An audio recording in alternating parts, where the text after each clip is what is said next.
Olá, tudo bem? Meu nome é Jéssica, sou cofundadora do The Greenest Post e hoje eu trago mais um vídeo da série O que é para vocês. A gente conversou com o Arthur, que é engenheiro químico por formação, mas trabalha há mais de 25 anos na área de refrigeração e ar-condicionado e vem estudando alternativas para a substituição de CFC no mercado brasileiro em suas mais diversas aplicações, como solvente, expansor de espuma de poliuretano, propelentes de aerosol, agentes de extintores de incêndio e, finalmente, fluidos de refrigeração. Arthur, super obrigada por topar conversar um pouquinho com a gente e ensinar mais sobre gases de efeito estufa. Com relação à primeira pergunta, né, o que são gases de efeito estufa? É importante explicar primeiro que o efeito estufa, né, é um fenômeno natural que acontece e é importante até para a existência de vida na Terra, né? Então a Terra ela tem um ponto de equilíbrio, né, uma temperatura, né, de equilíbrio que permite que a gente possa viver, né, os seres vivos possam viver na Terra, né? Então como acontece, né, o efeito estufa? A radiação solar, né, atinge a nossa atmosfera, interage com os gases presentes e parte dessa radiação solar ela é absorvida por esses gases e transformada em calor, energia térmica, permitindo que a gente tenha ali uma temperatura média dentro de uma faixa, né, que permite a vida, né, habitável, permite que o nosso planeta seja habitável, né? O que acontece, né, quando você começa a desequilibrar a presença desses gases, quando você começa a ter uma concentração muito maior de gases, o fenômeno que ocorre é que você cria esse desequilíbrio, né? A temperatura ideal, né? Essa faixa de temperatura ideal, ela começa a mudar, né? E aí é onde existe esse risco. Então, a partir do momento que você tem mais energia térmica sendo absorvida, né? Você começa a aumentar a temperatura do planeta. E isso tem um efeito catastrófico, né? Existe um relatório chamado relatório do IPCC, né? Que traz justamente a base científica, né, dessa constatação, né, dessas possibilidades, né? O que pode acontecer, né? Primeiro, logicamente, o IPCC ele mede, né, qual é a temperatura, né, qual é a variação da temperatura no planeta ao longo do tempo, né, e quais são os possíveis impactos que essa variação pode trazer para o nosso planeta. Então, apenas dando alguns exemplos, né, a gente sabe que as geleiras, né, nos polos podem derreter, né, então você tem aí uma elevação do nível do mar, né, é um exemplo.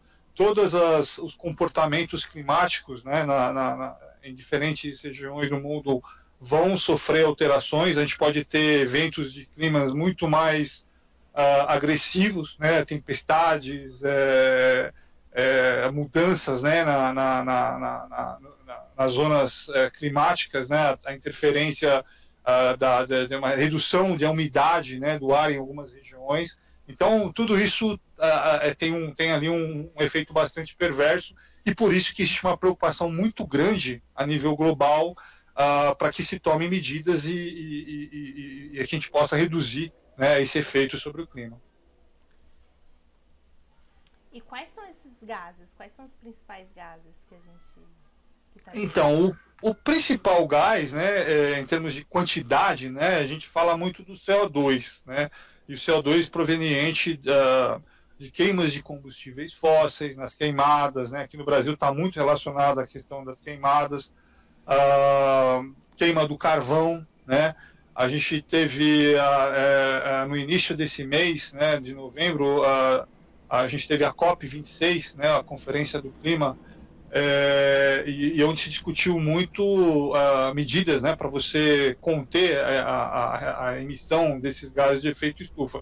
E nessa discussão, né, chegou à conclusão realmente que os principais causadores, né, são realmente a emissão de gases de CO2 principalmente da queima de combustíveis fósseis, né, e da própria queima do uso do carvão como fonte de energia, né. São áreas que a gente o acordo não conseguiu chegar ali num acordo mais concreto, né, mas pelo menos chegou à conclusão de que devem se tomar medidas aí, focar nesses dois pontos para que a gente possa ser mais efetivo na redução do impacto climático.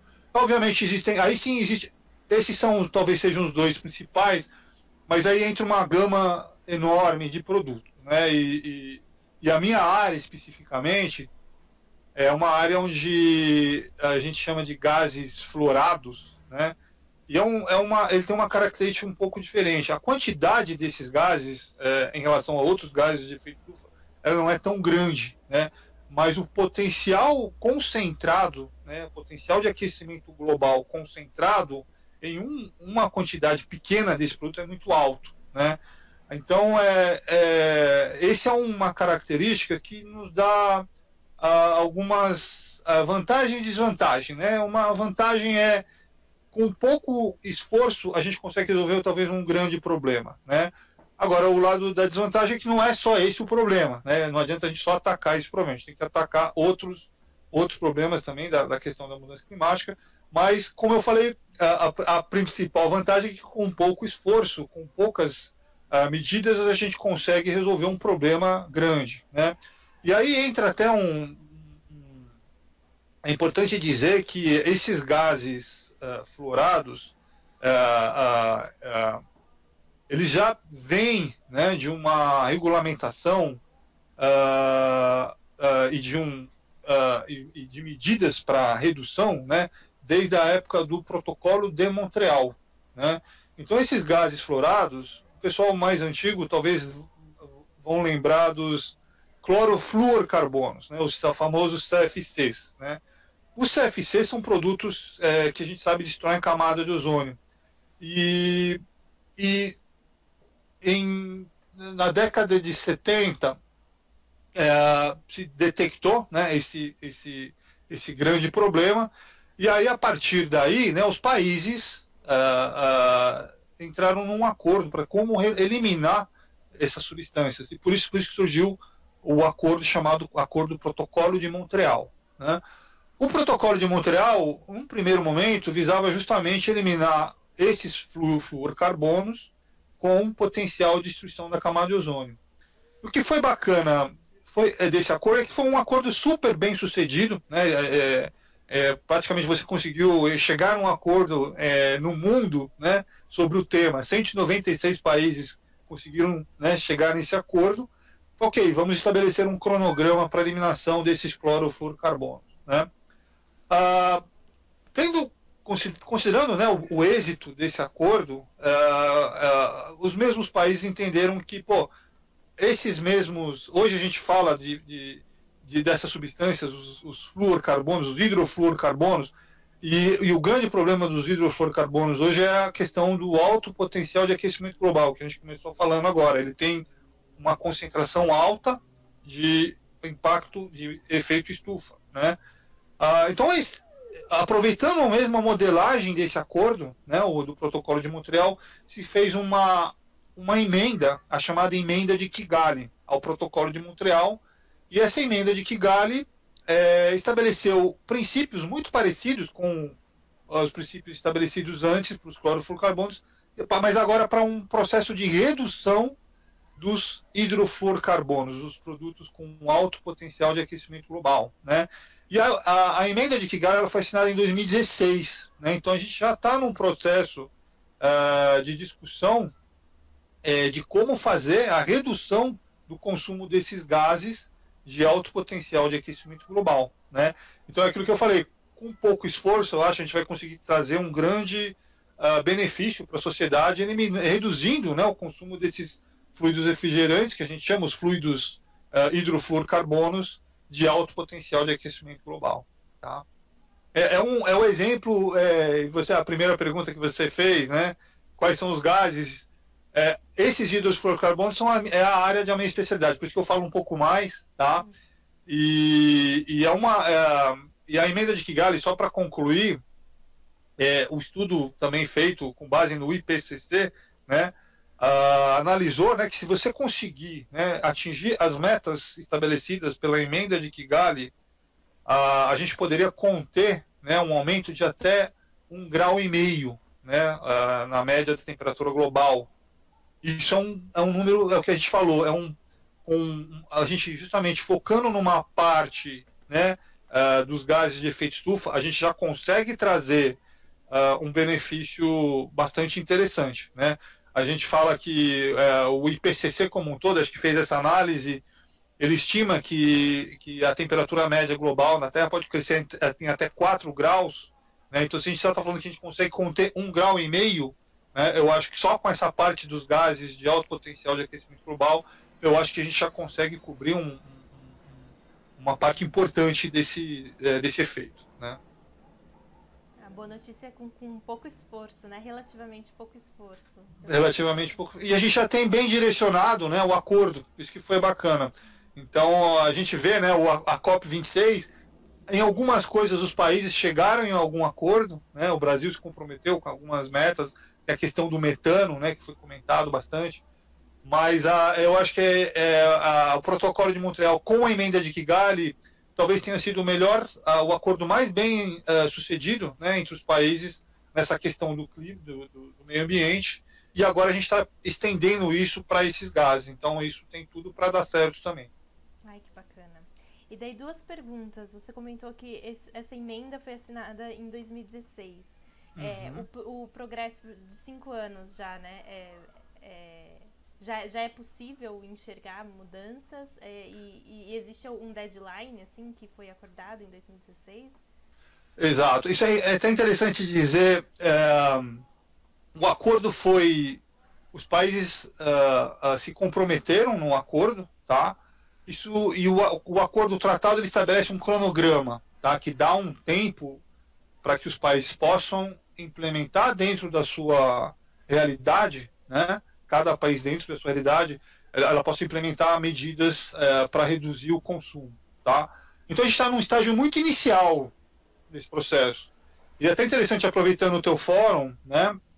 Discussão, a emenda de Kigali, na época foi a gente estava no governo do Michel Temer, o Michel Temer afirmou o compromisso, mas a gente precisa transformar esse acordo ainda numa regulamentação nacional, né? Então a gente tem a emenda de Kigali tramitando, a lei da emenda de Kigali tramitando no Congresso Nacional, tá? Ela já passou pela CCJ, ela já tá é um projeto de lei pronta para ser aprovada, tá?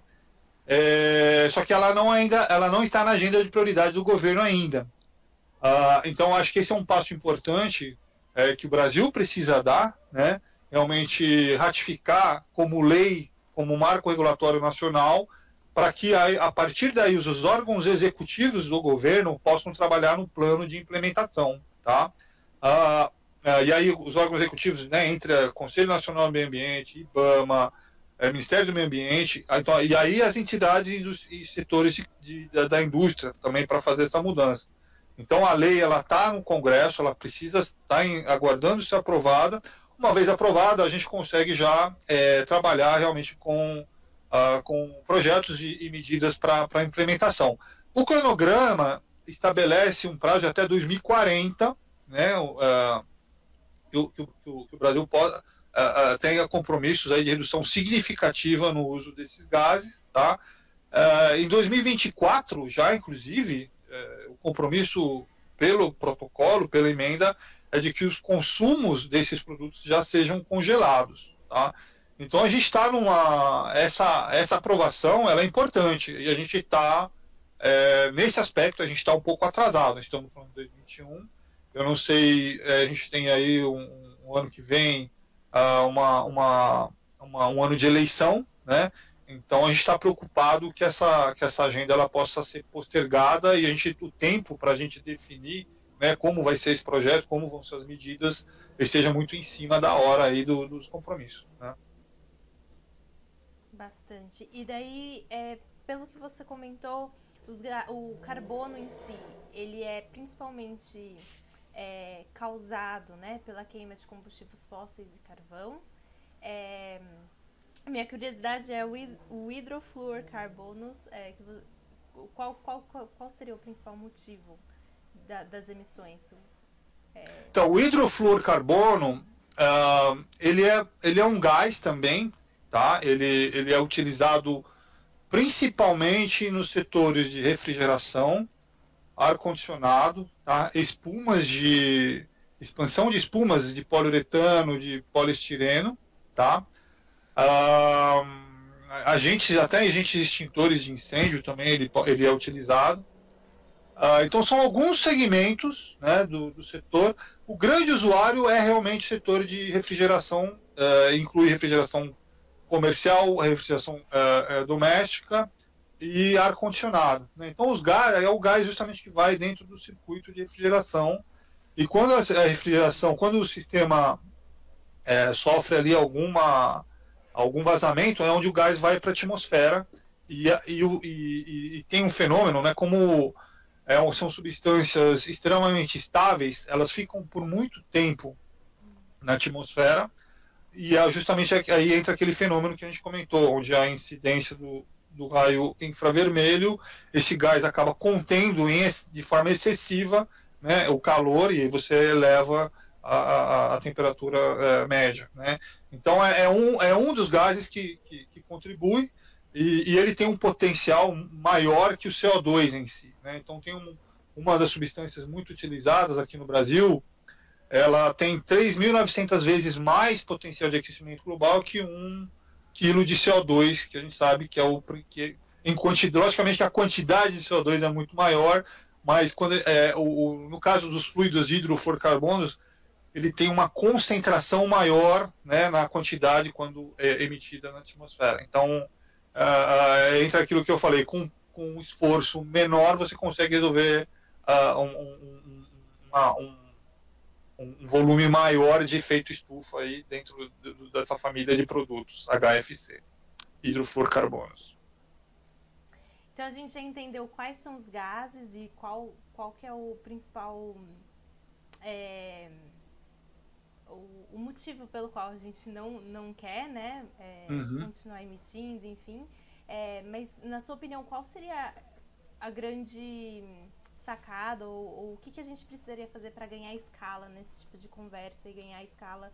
Eu acho assim, a nossa forma de ver, né, tem um pouco a ver com o que você começou comentando, né, que eu acho que tá tudo interligado, né, a questão do uso consciente, né, e na nossa área, né, dos fluidos, dos gases à base de hidrofluorcarbonos, tem o uso consciente, né, desses gases. Então a gente sempre costuma falar que se você faz uma manutenção, né, do seu sistema, do seu equipamento de forma adequada, de forma preventiva, o gás não vai vazar, né?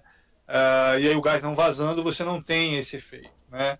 A reciclagem desse gás, então também se porventura você tiver que fazer uma manutenção naquele sistema, você recolher o gás ao invés de jogar o gás na atmosfera, também é uma forma de você contribuir para reduzir o impacto, né?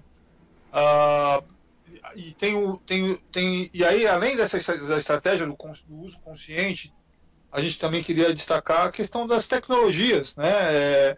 A gente fala cada vez mais dos carros movidos a energia elétrica, a hidrogênio. Na nossa área também existem tecnologias que permitem você reduzir o impacto, né? Você poder ter um gás a gente fala sempre um potencial de aquecimento global menor, né? Um gás que quando vazar, se por si vazar, ele vai ter um efeito muito menor, né? São gases de baixo potencial de aquecimento global, né? Então você substituir esses gases com alto potencial por gases de menor potencial, né, também é uma forma de você contribuir, né, para o meio ambiente. Vou dar um exemplo que a gente tem até aqui no Brasil já algumas redes de supermercados já estão adotando, né? São tecnologias que, por exemplo, substituem esse gás que eu comentei, que é um gás que possui potencial de aquecimento global de mais ou menos quase 4.000 né, toneladas de CO2 equivalente, a gente substitui por um gás 65% menor, com potencial de aquecimento global 65% menor, e que, além disso, né, pode trazer uma redução do consumo de energia, né, do sistema.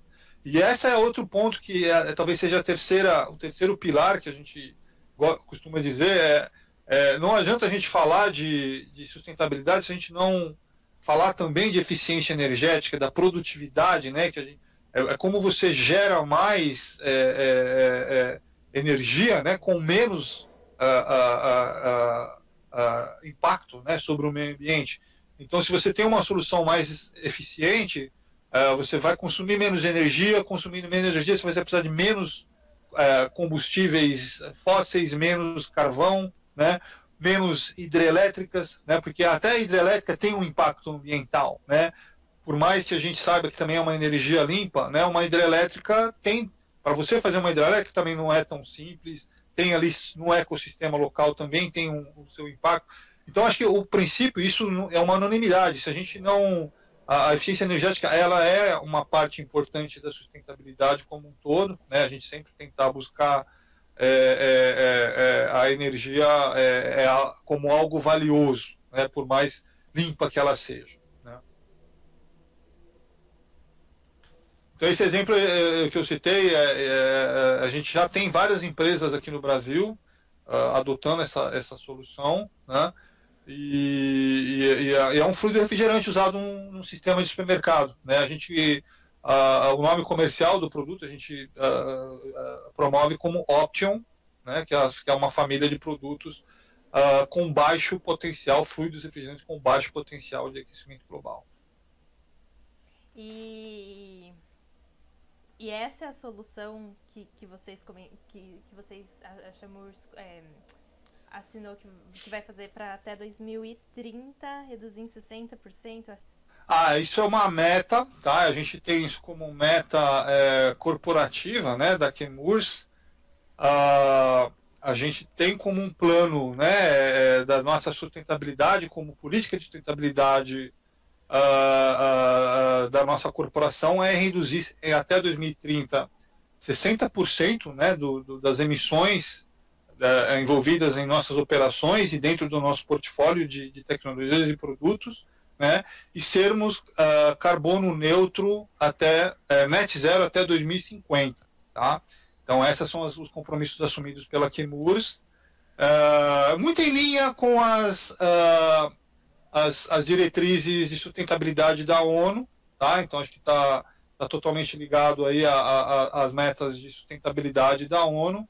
É o compromisso assumido como Chemours globalmente, tá? Não só aqui no Brasil, mas como no mundo todo. Mas esses gases de baixo impactos é uma das soluções? Ou... com certeza é uma das soluções, tá? Além do nosso portfólio, obviamente, das soluções e tecnologias que a gente está oferecendo no mercado justamente para contribuir com essa redução, a gente também está olhando as nossas operações, né, as nossas fábricas, os nossos escritórios, os nossos laboratórios. Então, essas metas, elas incluem todas as emissões geradas também pelas nossas operações, não somente pelo portfólio que a gente oferece para o mercado. Entendido. E o que é ser net zero? Net zero é você reduzir ao máximo, né, as emissões de gases de efeito estufa dentro das suas operações, e naquilo que você tem ainda como emissão, né, você ter tecnologias, soluções, né, ou processos que permitam que essas emissões que você emita seja neutralizada por alguma outra tecnologia, alguma outra via, né? Então, no seu saldo final, né, dentro de todo negócio que a empresa, todos os processos, né, em que ela trabalha, ela não contribua, né, positivamente para o aumento, né, dos gases de efeito estufa.